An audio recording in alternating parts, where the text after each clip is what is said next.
Bonjour à tous et bienvenue sur boursicoté.com pour cette nouvelle analyse technique Forex, matières premières et Bitcoin avec une paire de devises euro-dollar qui accuse le coup. On a connu une forte baisse aujourd'hui.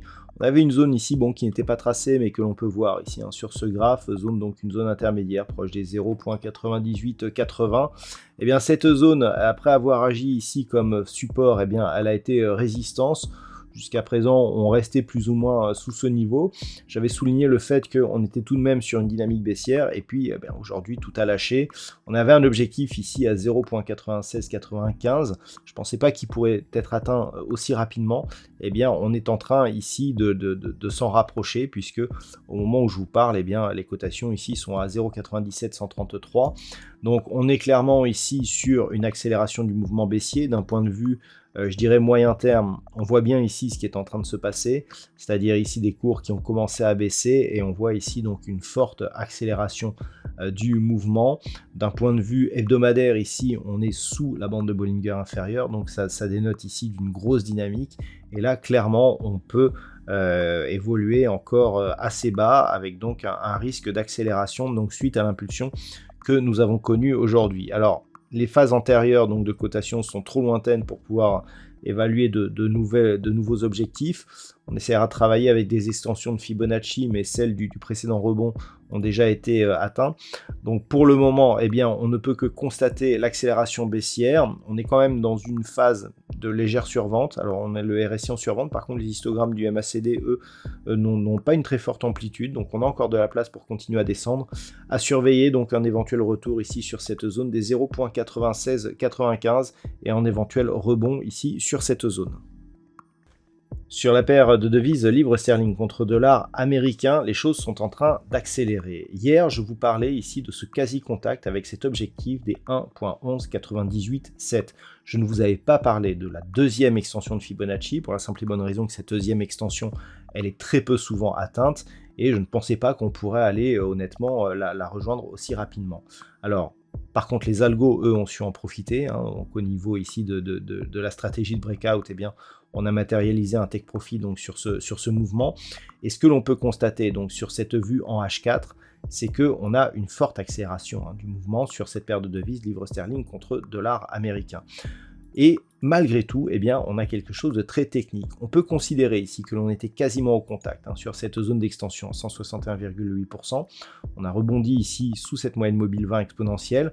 On peut noter la pertinence de cet indicateur, la moyenne mobile 20 exponentielle qui donne des points de contact pour entrer dans le mouvement. C'est très très clair. Là, ici, on peut vendre sur les rebonds au contact de cette moyenne. Et donc, l'accélération qui est juste venue chercher ici la deuxième extension de Fibonacci. Donc, retracement de Fibonacci 261,8%. On a touché donc un point bas sur cette bougie qui se situe à 1,08617. Alors ça fait quelques années qu'on n'a plus vu ce type de cotation. Et donc là, clairement, on est sur une dégringolade de la livre sterling. Ça fait plus de 30 ans que ces niveaux n'avaient pas été, ça fait au moins plus de 30 ans que ces niveaux n'ont pas été atteints. Et là, attention, car là, on est vraiment sur un mouvement d'ampleur. Être déjà dans une phase de baisse sur une tentative de contact sur la première extension et se retrouver avec une accélération qui nous porte sur la deuxième extension est en général assez mauvais signe. Donc attention donc à cette paire de devises livre sterling contre dollar américain qui pourrait bien connaître encore une forte baisse puisque là on a une configuration technique qui est très très puissante et donc par rapport à cela, même s'il y a un rebond technique derrière, tant que l'on ne repasse pas ici au moins au-dessus des 1.12, on est sous l'influence ici de cette nouvelle dynamique très forte et donc orientée à la baisse sur cette paire de devises livre sterling contre dollar américain. Sur l'or, il semblerait que la zone majeure des 1675 $ l'once, comme on peut le voir ici sur cette vue hebdomadaire, soit en train de céder. Il y a quelques jours, je vous indiquais qu'on était toujours au contact de cette zone, mais qu'il n'y avait pas une amplitude suffisante pour valider, je dirais, une vraie cassure. On le voit très bien ici, hein, cette zone des 1675, donc cette zone majeure, elle a été cassée ici, et ensuite on s'est stabilisé juste sous ce niveau qui agit comme résistance. Jusque là, je vous indiquais qu'il n'y avait pas assez d'amplitude pour vraiment confirmer la cassure, mais avec la dynamique que nous avons là, eh bien clairement, on est en train ici de la valider. Et donc si on revient sur cette vue hebdomadaire, eh bien on peut constater ici qu'on a une grosse figure de retournement moyen-long terme qui sur l'or eh bien pourrait nous faire changer de dynamique. Si on confirme, c'est-à-dire tant que les cours désormais restent sous la zone des 1675 $ l'once, les objectifs moyen terme sont 1580 puis 1450 $ l'once. Sur le pétrole aussi, hein, on remarque que l'accélération baissière eh bien, c'est poursuivie. C'est aussi cet actif qui nous montre que les inquiétudes actuelles eh bien, sont liées à une possible récession. On ne peut pas parler d'une hausse de l'inquiétude par rapport au conflit en Ukraine, cela aurait plutôt eu pour effet de faire monter les cours du pétrole. Là, on a une baisse des cours par peur d'un manque de demande qui pourrait être lié à une récession. Donc, on a cassé la zone des 80 $ le baril. On s'était approché de cette zone, on luttait avec la zone majeure des 84, et donc là, clairement, on a cassé la zone des 80. On est ici sur une vue en daily. Là aussi, on peut voir que, et bien sûr, énormément de contacts. La moyenne mobile 20 exponentielle nous donne de très bons points d'entrée pour jouer la poursuite du mouvement moyen terme. Ça a été le cas encore récemment. Et donc désormais, suite à la rupture ici de cette zone des 80 $ le baril, eh bien l'objectif est une poursuite en direction de cette zone majeure des 75 $ le baril. Je rappelle que il y a peu, on avait des points hauts significatifs qui dépassaient la zone des 120 $. On était au début de l'été, hein, puisque c'était au début du mois de juin.